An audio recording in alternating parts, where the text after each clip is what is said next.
आता मी मागल्या खेपेला असं सांगितलं की परमेश्वर कृपाही करत नाही आणि कोपही करत नाही. त्यामुळे आपण कुठल्या तऱ्हेने आपण ते नवस करणं किंवा यज्ञ करणं किंवा अनेक तऱ्हेचे कर्मकांड करणं, ह्या सगळ्या गोष्टी केल्याने परमेश्वर प्रसन्न होतो, हा केवळ भ्रम आहे. हा केवळ भ्रम आहे. त्याने परमेश्वर प्रसन्न होत नाही. परमेश्वराला प्रसन्न करून घेण्याचे मार्ग वेगळेच आहेत. ते वेगळेच आहेत. तर सांगायचा मुद्दा असा की परमेश्वराला जर प्रसन्न करायचं असेल, त्याची कृपा जर संपादन करायची असेल, तर एक गोष्ट लक्षात ठेवली पाहिजे की परमेश्वर कृपा करत नाही आणि कोप करत नाही, जितकं खरं आहे तितकंच त्याची कृपा होते आणि कोप होतो, हेही खरं आहे. तुम्हाला वामनराव काय सांगता तुम्ही? एकदा म्हणता कृपा करत नाही, कोप करत नाही. एकदा म्हणता त्याची कृपा होते, कोप होतो. हे काय प्रकरण ते मी सांगतो. आता गंमत अशी आहे की परमेश्वराचा संबंध निसर्ग नियमाशी आहे. हे पहिल्या गोष्ट लक्षात ठेवली पाहिजे. कारण की नाही, ही गोष्ट जर लक्षात घेतली नाही तर धर्म ही संकल्पना चुकीची होते. आज धर्माचे जे काहीतरी जे घोटाळे झालेले आहे धर्माच्या नावाखाली, त्याचं कारण ते आहे की निसर्गाचे नियमच लक्षात घेतले नाही कोणी. निसर्गाचे नियम मानवी जीवनामध्ये निर्णायक आहेत, महत्त्वाचे आहेत. हीच गोष्ट लक्षात कोणी घेतली नाही. आपण जर आता पाहिला धर्माचा इतिहास, मानवजातीचा इतिहास, संस्कृतीचा, हे जर सगळं पाहिलं ना, तर निसर्गाचे नियम मानवी जीवनामध्ये महत्त्वाचे आहे हा सिद्धांतच कोणी मांडला नाही. तो जीवनविद्येने प्रथम मांडला. आणि म्हणून परमेश्वराची कृपा होते निसर्ग नियमाप्रमाणे, कोप होतो निसर्ग नियमाप्रमाणे. होतो, करतो नाही. इथे लक्षात ठेवा, दोन शब्द महत्त्वाचे आहेत, करणं आणि होणं. करणं वेगळं आणि होणं वेगळं. परमेश्वराची कृपा होणं आणि परमेश्वर कृपा करणं या दोन शब्दात फरक आहे. म्हणून परमेश्वर कोणावरही कृपा करत नाही, कोप करत नाही. पण निसर्गाच्या नियमाप्रमाणे त्याची कृपा होते किंवा कोप होतो. म्हणून हे निसर्गाचे नियम मानवी जीवनामध्ये महत्त्वाचे आहेत, निर्णायक आहेत. ही गोष्ट एकदा लक्षात आली ना की सगळं कर्मकांड गळून पडतं. आणि हे कर्मकांड गळून पडलं ना की धर्माची संकल्पना ही आपली किती बोथड आहे आणि चुकीची आहे हे ध्यानात येईल. धर्म ही संकल्पना आज आपण जी केलेली आहे ती किती चुकीची आहे आणि बोथड आहे हे आपल्याला कळेल जर निसर्गाच्या नियमाचं महत्त्व कळेल तर. म्हणून तुमच्या जीवनामध्ये जे सुख आणि दुःख निर्माण होतं त्याचं प्रमुख कारण माणसाकडून जी कर्म होतात ती कर्म आणि निसर्गाचे नियम हे दोन्ही महत्त्वाचे आहेत. म्हणून ते दोन एकत्र येतात तेव्हा त्याच्यातून नियती नावाची गोष्ट निर्माण होते. माणसाकडून घडणारं कर्म आणि निसर्गाचे नियम हे दोन एकत्र येतात आणि येतातच. कर्म केलं ना की निसर्गाचे नियम ॲक्टिव्ह होतात. तुम्ही कर्म केलं ना की निसर्गाचे नियम ॲक्टिव्ह होतात. आणि म्हणून निसर्गाच्या नियमांना ॲक्टिवेट करण्याचं काम आपण करतो कर्माच्या द्वारे. मग तुम्ही कुठलंही कर्म केलं की त्याची रिॲक्शन होते. मी मागल्या खेपेला सांगितलं. मग ती आपल्याला अनुकूल असेल किंवा प्रतिकूल असेल, मी मागल्या खेपेला सांगितलं की आपण रेल्वे स्टेशनला जायचं आहे, तिकीट बुक केलेलं आहे, सगळी व्यवस्था केलेली आहे, पण मध्येच मोर्चा आला आणि आपण अडकलो. पुढे जाता येत नाही, मागे जाता येत नाही, अशी अडचण निर्माण झाली. सगळा ट्रॅफिक जाम, गाडी चुकली.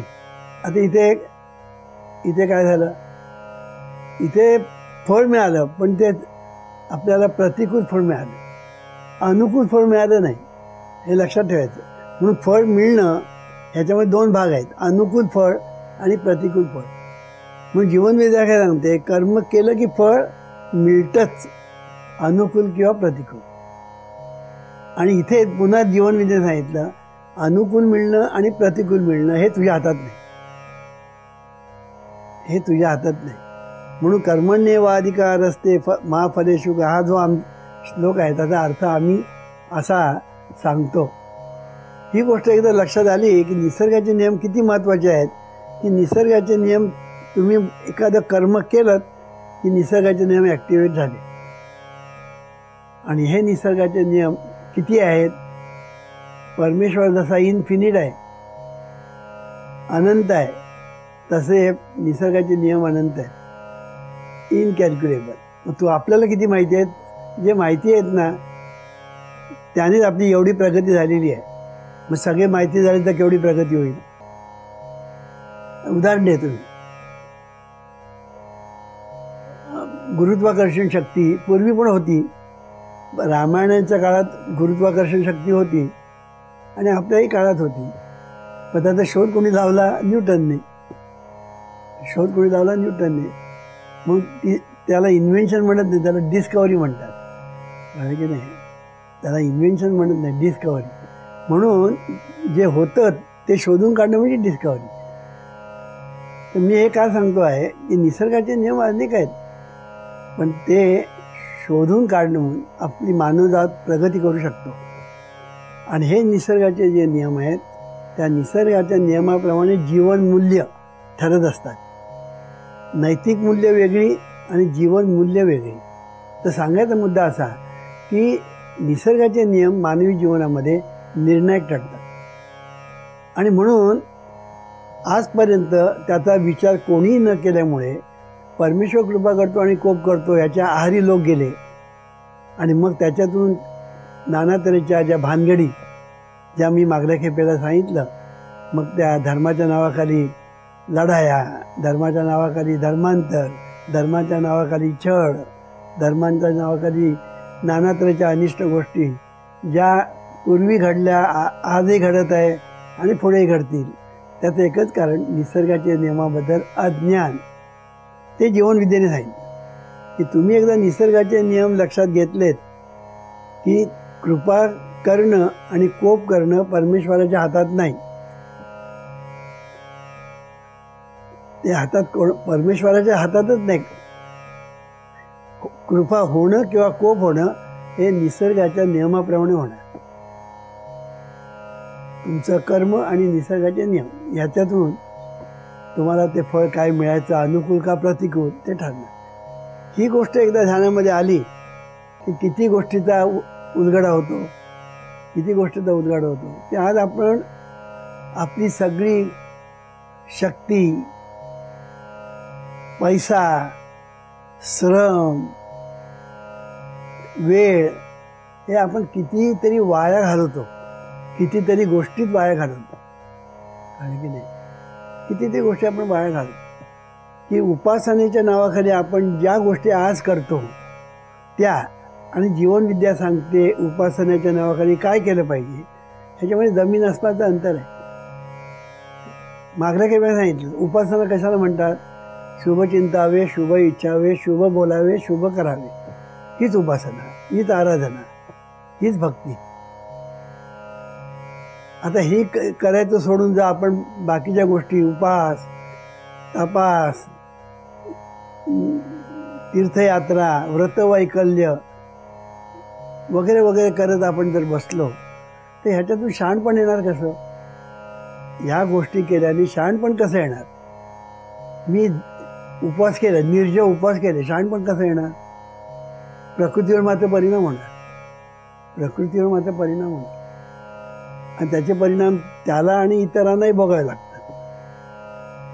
म्हणजे शहाणपण जर नाही तर सगळं व्यर्थ आहे, हे जीवनविद्या सांगते. शहाणपण कशामध्ये आहे?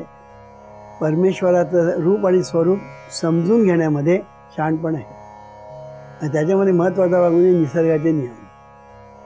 म्हणून निसर्गाचे नियम जे आहेत ते परमेश्वराचे अवयव आहेत असं आम्ही सांगितलं. जीवनविद्या काय सांगते की निसर्गाचे नियम हे परमेश्वराचे अवयव आहेत. जसे आपले अवयव आपल्याकडून वेगवेगळे करता येत नाही, आपण आणि आपले सगळे अवयव एकरूप आहेत, तसं परमेश्वर आणि निसर्गाचे नियम एकरूप आहेत. तुम्हाला ते वेगळे करता येत नाही. आणि हे निसर्गाचे नियम जे आहेत ते परमेश्वर कधीही मोडत नाही. मगाशी मी सांगितलं, परमेश्वर काही करतच नाही तर तो मोडणार तरी कसा? तो काही करत नाही, तो आहे आणि त्याच्यातून सगळं निर्मिती होत असते. तो आहे, त्याच्यातून सगळी निर्मिती होत असते. त्याच्यात हे निसर्गाचे नियम आहेत. म्हणून निसर्गाचे नियम ते परमेश्वराच्या अंगी आहेत. कळलं की नाही? आहेसी तू अंगा, अंगी डोळे उघडी, असं एके ठिकाणी तुकाराम महाराज म्हणतात. हे निसर्गाचे नियम अंगी आहेत आणि हे निसर्गाचे नियम जे अंगी आहेत ते मानवी जीवनामध्ये महत्त्वाचे आहेत आणि ते परमेश्वर कधीच मोडत नाही. आपण म्हणतो स्पेशल केस, ते कोण करतं? माणसं करतात. माणसंच नियम करतात आणि माणसंच नियम मोडतात. कळलं की नाही? माणसंच नियम करतात, माणसंच मोडतात. आता सध्या क्रिकेटचा जोरात चाललेला आहे. आता क्रिकेटचे नियम कोणी केले? माणसाने. क्रिकेटचे नियम कोणी केले? माणसाने केले. आणि ते नियम मोडतातच कोण? माणसंच मोडतात. म्हणजे खरोखर LBW असून सुद्धा अंपायर आऊट देत नाही. त्या LBW नसून सुद्धा अंपायर बोर्ड वर करतो. कळलं की नाही? पूर्वीच्या काळामध्ये असं म्हणत होते की पाकिस्तानची टीम पूर्वी 13 लोकांची होती, 11 खेळाडू आणि 2 अंपायर. पाकिस्तानमध्ये खेळायला गेले की पायाला लागला बॉल की LBW दिलाच त्याने, अशी पूर्वीचे लोक म्हणायचे. आम्ही पेपरमध्ये वाचलं म्हणून सांगतो. म्हणून आता काय झालं, ती गोष्ट लोक शहाणे झाले. म्हणून मग त्या देशाचे अंपायर नाहीत, मग दुसऱ्या देशाचे अंपायर ठेवायचे. असो, सांगायचा मुद्दा असा की माणसं नियम करतात आणि नियम मोडतात. माणसं नियम करतात आणि नियम मोडतात. मग स्पेशल केस म्हणा किंवा काय म्हणा, मोडतात. पण परमेश्वर स्पेशल केस कधी करत नाही. कळत नाही? स्पेशल केस कोणावर करत नाही. आणि कारण तो काही करतच नाही. त्याच्याकडून सगळं होतं पण तो काही करत नाही. ही गोष्ट लक्षात ठेवली पाहिजे. आणि म्हणून निसर्गाचे नियम मानवी जीवनामध्ये महत्त्वाचे आहेत. मग निसर्गाचे नियम कुठले? हा प्रश्न आला. क्रिया तशी प्रतिक्रिया. जिथे परिणाम आहे तिथे कारणे असतंच. Universal law of action and reaction, universal law of cause and effect. Universal law कसला? जिथे परिणाम आहे तिथे कारणे असतेच. हा युनिव्हर्सल लॉ झाला. क्रिया तशी प्रतिक्रिया झाल्या. As you think so you become झालं. त्याच्यानंतर अनेक निसर्गाचे नियम आहेत. Law of force of gravity, law of adjustment, law of interaction, law of life, law of conscious mind, law of subconscious mind. किती आहेत नियम. म्हणून हे जे नियम आहेत हे नियम आपण समजावूनच घेत नाही. निसर्गाचे नियमही समजून घेत नाही आणि हे मेंटल लॉज ज्याला आपण म्हणतो, स्पिरिच्युअल आणि मेंटल लॉज, तेही आपण समजून घेत नाही. म्हणून माणसाचं जीवन कधीच सुखी झालेलं नाही. सुख पाहता जवापाडी दुःख परत आहे. म्हणून एके ठिकाणी डॉक्टर मर्फी म्हणतात, ignorance of mental and spiritual laws is the cause of all troubles. Though invisible, the forces of the subconscious mind are mighty. Within your subconscious mind, you will find solution for every problem and a cause for every effect. The limitless power of the subconscious mind will solve any problem in the world. असं त्यांनी म्हटलेलं आहे. म्हणजे ignorance of mental and spiritual laws is the cause of all troubles. म्हणून हे Saiko spiritual lodge जे आहेत ते समजावून घेतले पाहिजे. त्याचा संबंध निसर्गाच्या नियमाशी आहे. आणि म्हणून हे लॉज आपण एकदा समजून घेतले की मग मेंटल लॉज, स्पिरिच्युअल लॉज आणि निसर्गाचे लॉज हे सगळे जे आहेत त्याचा मानवी जीवनाशी डायरेक्ट संबंध आहे, डायरेक्ट. म्हणून माणसाचे विचार बिघडले, जीवन बिघडतं. भावना बिघडल्या, जीवन बिघडतं. संकल्प बिघडले, जीवन बिघडतं. इच्छा बिघडली, जीवन बिघडतं. म्हणजे तुम्ही जर काही सगळ्या गोष्टी बघितल्या ना, स्पिरिच्युअल अँड सायकोलॉजिकल, या दोन्ही बघितल्या, तर त्या ठिकाणी इग्नरन्स जे आहे ते माणसाच्या दुःखाचं कारण आहे. पण हे कोणी सांगितलं का आतापर्यंत? हे सांगत नाही. मग आपण काय सांगतो? आपल्या हातात काही नाही, सगळं काही देवाच्या हातात आहे, कृपा त्याची होते, तो करतो, वगैरे वगैरे. म्हणून उपास करा, यज्ञ करा, दानधर्म करा, अमुक करा, तमुक करा. ह्या अनेक गोष्टी आपल्याला सांगितल्या, कळलं की नाही? ह्याचा काही संबंध नाही, ह्याचा काही संबंध नाही. म्हणून जीवनविद्येने हा सिद्धांत मांडला की निसर्गाचे नियम पाळणं हा धर्म, आणि निसर्गाचे नियम लाथाडणं हा अधर्म. अगदी सोपं करून टाकलं. धर्म अधर्म कशाला म्हणतात? निसर्गाचे नियम पाळणं यात धर्म आहे, आणि निसर्गाचे नियम मोडणं यात अधर्म आहे. म्हणून जगातल्या सर्व लोकांनी निसर्गाच्या नियमाप्रमाणे वागायचं ठरवलं.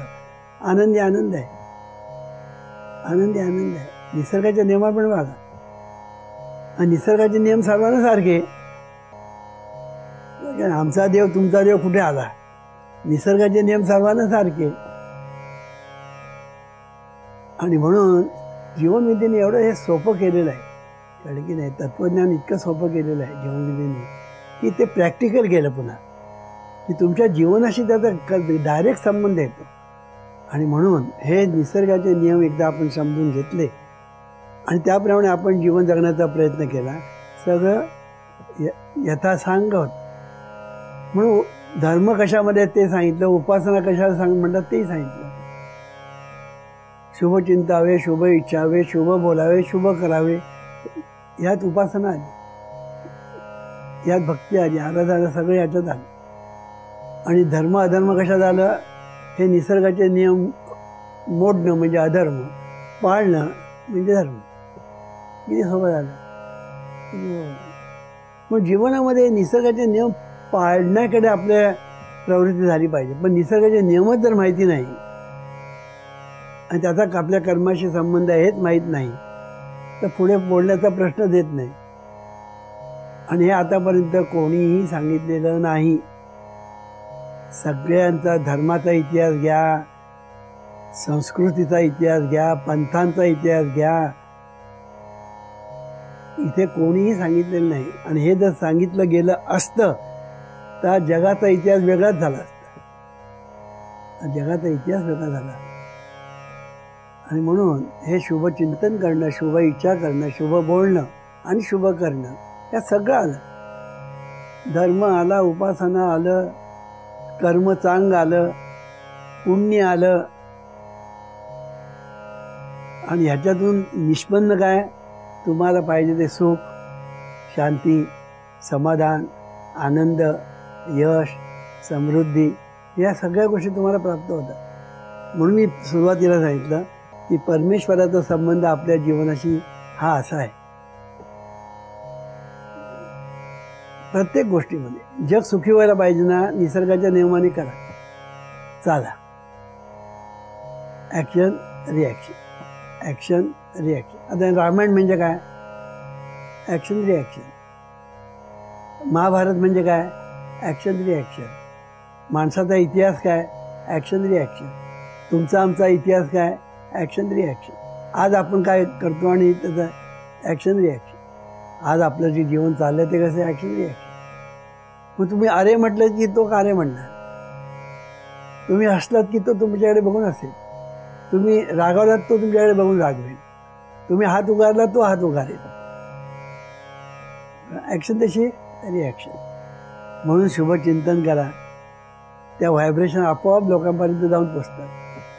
तुम्ही जरी तोंडाने बोलला नाही ना तरी त्या व्हायब्रेशन आपोआप जाऊन पोचतात. ज्याच्याबद्दल शुभचिंतन केलं त्याच्याकडे जाऊन पोचतात.